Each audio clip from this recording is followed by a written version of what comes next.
Welcome to the Learning Pines YouTube. We hope this video helps. Hey everyone! Today we're diving into the heartwarming world of Filipino chicken noodle soup, widely known as sopas.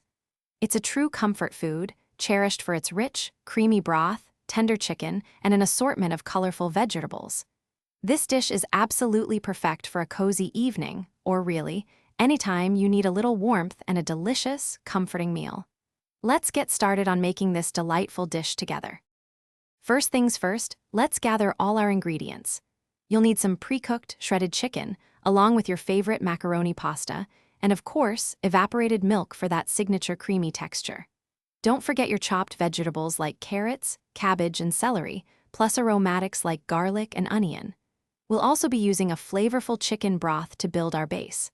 Having everything ready makes the cooking process much smoother and more enjoyable. Now let's get cooking.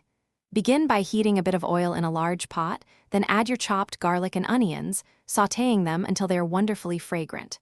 Next, add your shredded chicken, giving it a quick stir to warm through and lightly brown. This really helps deepen the flavor. Then, pour in your chicken broth, bringing it to a gentle simmer. This crucial step truly builds the rich, savory base of our delicious sopas. Once your broth is simmering nicely and smelling amazing, it's time to add the pasta. Macaroni is traditional for sopas, but small elbow noodles work beautifully too.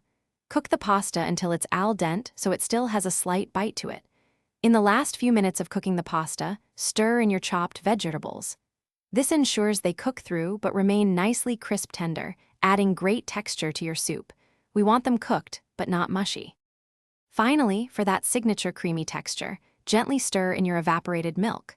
Let it warm through, but try to avoid bringing it to a rolling boil once the milk is added. Now, season your sopas generously with salt and pepper to taste, maybe a dash of fish sauce if you like extra depth. Ladle into bowls, garnish with a sliced hard-boiled egg or some fresh green onions, and enjoy your truly comforting homemade sopas. It's the perfect meal to warm your heart. Thanks for watching. Consider subscribing if we helped you.